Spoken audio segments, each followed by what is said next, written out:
এই মধুর কথা কৃষ্ণ কথা, মধুর কথা কৃষ্ণ কথা, এই মধুর কথা কৃষ্ণ কথা, মধুর কথা কৃষ্ণ কথা, যা শুনলে জুড়ায় যাবে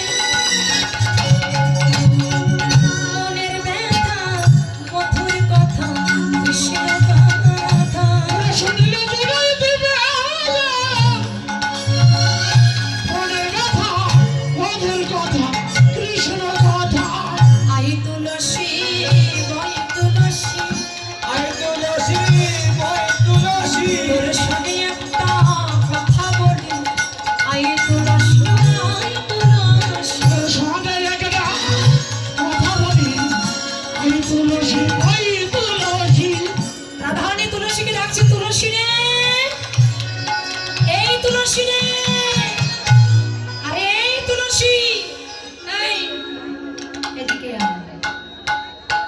তুলসীকে দর্শন করে রাধারানী বলছেন তুলসী রে তুলসী রে তুলসী রে। রাধারানী তুলসীকে ডাকছে। রাধারানীর এক সখীর নাম ছিল তুলসী। আর এই তুলসীকে দিয়ে রাধারানী জগৎ জীবকে জানালেন, হে জগৎ, আমি যেমন তুলসীকে আশ্রয় করেছি তোমরাও যদি পারো তুলসীকে আশ্রয় করো। কেন জানো? কৃষ্ণ ভজন পথে তুমি গোবিন্দ ভজন নাই বা করলে যদি তুলসীর কৃপা তুমি লাভ করতে পারো, এই তুলসী তোমাকে গোবিন্দ ভজন পথে নিয়ে যেতে পারে।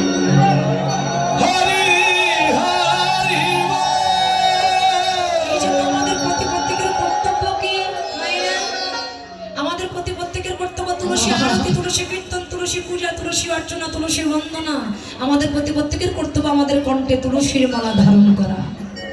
কণ্ঠে তুলসী মালা ধারণ করলে কি হয়?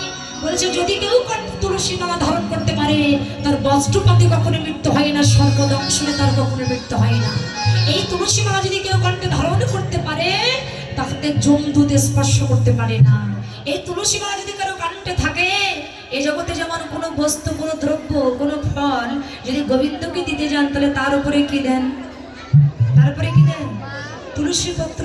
তাহলে তুলসীর পত্র দিলে সেই বস্তু যেমন গোবিন্দ সেবায় নিবেদন হয়ে যায়, তেমনি জগতে কেউ যদি কণ্ঠে তুলসীর মালা ধারণ করতে পারে তাহলে এই দেহটা তার গোবিন্দের চরণ সেবায় নিবেদন।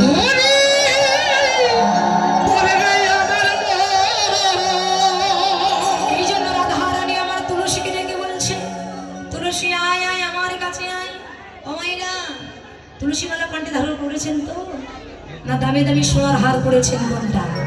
এখন যেই না সোনার দাম, মানে এখানে কীর্তনে এসেছেন তাই কি হয়েছে? এখানে সোনা টাকাদের কিন্তু অভাব না।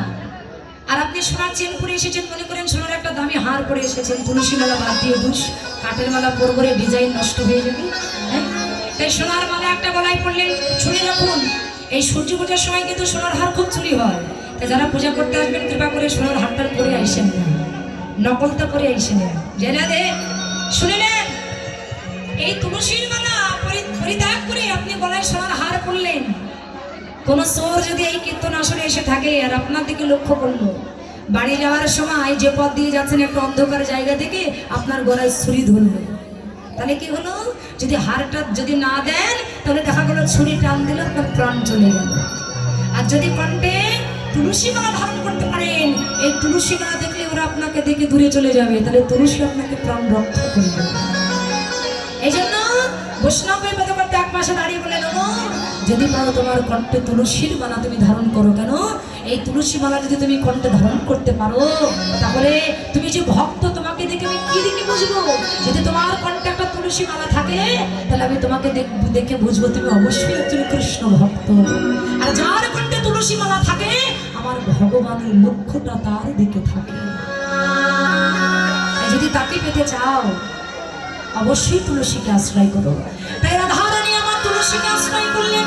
তুলসীকে রেখে রেখে বলছে, তুলসী তুলসী আমার কাছে আয়,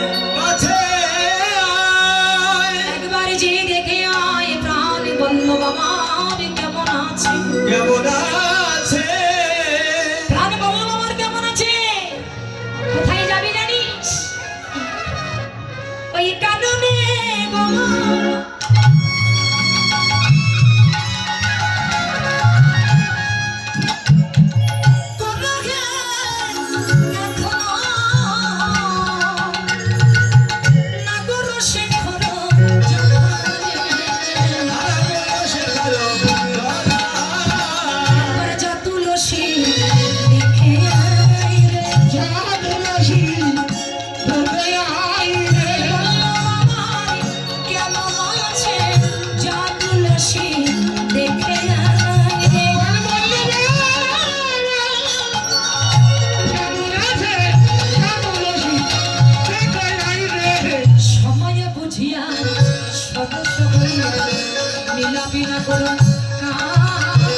চতুর নিকটে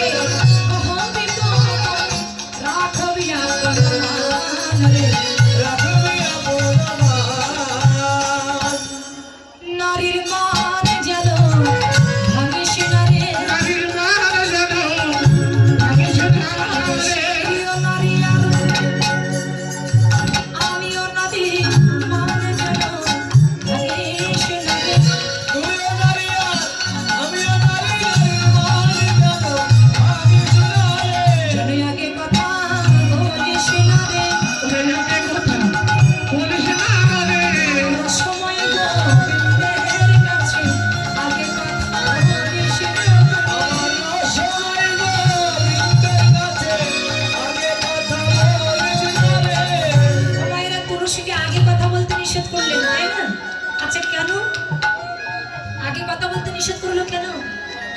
আমরা জানি যে নারীর মান ভেঙে যাবে, তাই তো আসলে কিন্তু এটা নয়।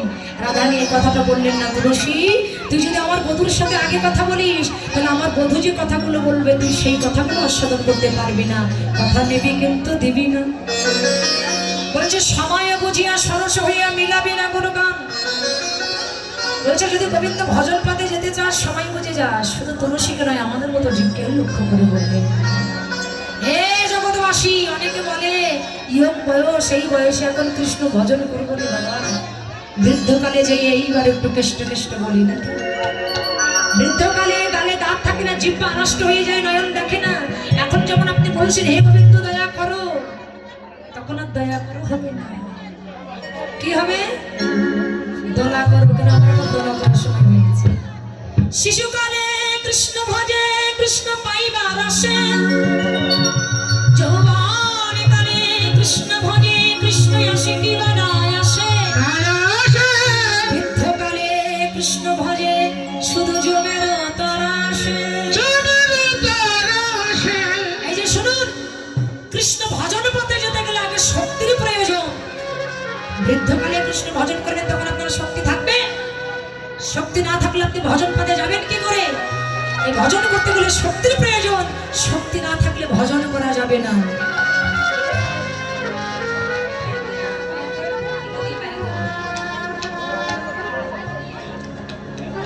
তাহলে তোমার দেহে সময় থাকতে থাকতে তুমি ভজনে যাও, সময় গেলে সাধন হবে না। দিন থাকতে দিনের সাধন মনে কেন করলে না? তাই তুলসী না, এই তুলসী এই বনফুলের মালা নিয়ে যা, আর কর্পূরের সাথে দাম বলিয়ে যা। বাবা সত্যি আসা ব্যস্ত, অনেক দেরি আছে, অনেক টাইম আছে। যারা রে তাই তুলসী যাচ্ছে, তুলসী তুলসী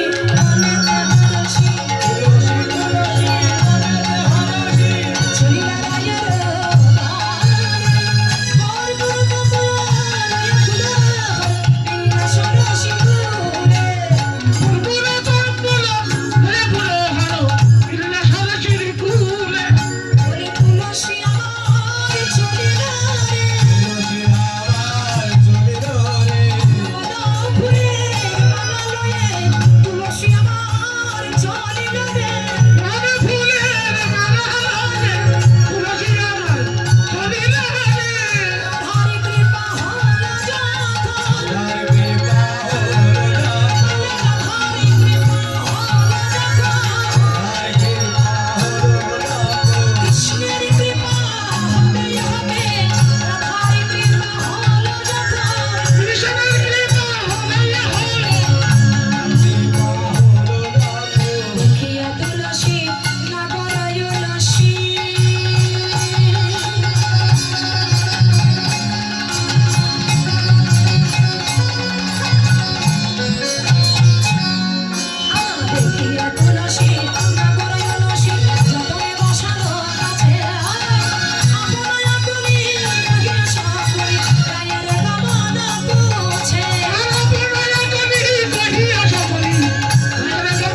তুলসী একবার বলো আমার রাধারানী কেমন আছে? তুলসী বলছে গোবিন্দ তুমি দুঃখ করো না, তোমার রাধারানী সূর্য পূজা ছলনা করে তোমার সঙ্গে দেখা করবে, তাই তো তোমার রাধারানী আমাকে পাঠিয়ে দিয়েছে। এই না বনফুলের মালা, মালাটা গোবিন্দের গলায় পরিয়ে দিলেন, কপ্পমিত্রকে তারপর গোবিন্দকে সেবা দিলেন। বৈষ্ণব এই পদকর্তা বলছে শোনো গোবিন্দ, আজকে তোমাকে পেতে গেলে ভক্ত যা করে, আজকে ভক্তকে পেতে গেলে তোমাকে তাই করতে হবে। কি সময় জানিয়া আসে ঘরে আসে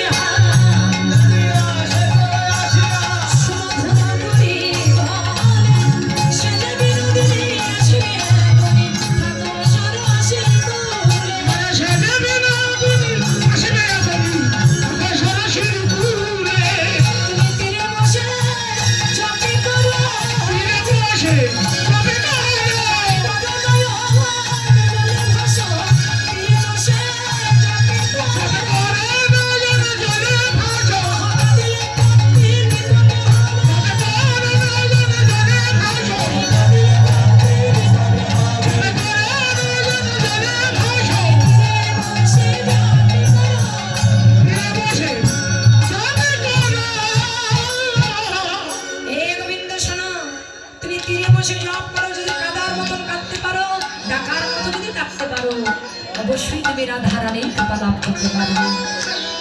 গোবিন্দ বসে বসে জপ করছে, এখন নাটক